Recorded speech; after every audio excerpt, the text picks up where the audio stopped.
যুক্তরাজ্যে অভিবাসীদের প্রবেশ নিয়ন্ত্রণে নতুন এক নীতিমালা প্রণয়ন করেছে দেশটির ক্ষমতাসীন লেবার পার্টি সরকার। এর মাধ্যমে গত সোমবার দেশটির প্রধানমন্ত্রী কিয়ার স্টারমার ব্রিটেনের সীমান্ত নিয়ন্ত্রণ ফিরে পেতে চান।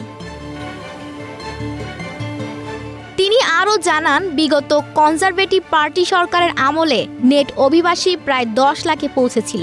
নতুন নীতিতে এখন থেকে বেশিরভাগ অভিবাসীকে নাগরিকত্বের জন্য আবেদনে 10 বছর অপেক্ষা করতে হবে। তবে কেউ যদি প্রমাণ করতে পারেন যে তিনি দেশের অর্থনীতি ও সমাজে বাস্তব ও স্থায়ী অবদান রেখেছেন, তাহলে তিনি 10 বছর হওয়ার আগেই আবেদন করতে পারবেন।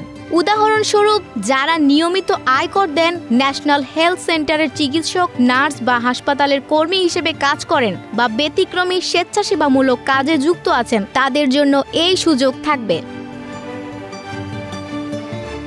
ব্রিটিশ প্রধানমন্ত্রী বলেন, এই নীতিমালার ফলে পুনরায় সীমান্তে নিয়ন্ত্রণ নেওয়া সম্ভব হবে। এদিকে বিদেশি শিক্ষার্থীদের বেলায়ও সরকার কঠোর হবে বলে নীতিমালায় ইঙ্গিত মিলেছে। জানা গেছে, পড়াশোনার শেষে শিক্ষার্থীদের যুক্তরাজ্যে অবস্থান করার মেয়াদ কমিয়ে আনা হবে। ভিসা পেতে ইংরেজি ভাষায় দক্ষতা প্রমাণের মানদণ্ড কঠিন করা হবে। নতুন অভিবাসন নীতিমালার শ্বেতপত্রে বিদেশি সেবাকর্মীদের সংখ্যাও কমানোর পরিকল্পনা রয়েছে।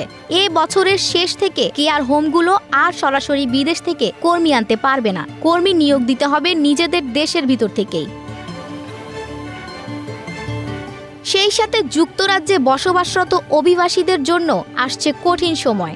এখন থেকে ছোটখাটো কোনো অপরাধ করেও পার পাবে না কেউ। ছোটখাটো নিয়ম ভঙ্গের অপরাধ করলেও তা জানানো হবে স্বরাষ্ট্র মন্ত্রণালয়কে।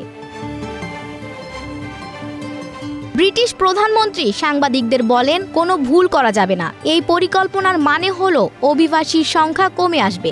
এটি প্রতিজ্ঞা। যদি আরও পদক্ষেপ নেওয়ার দরকার হয়, আমরা পদক্ষেপ নেব।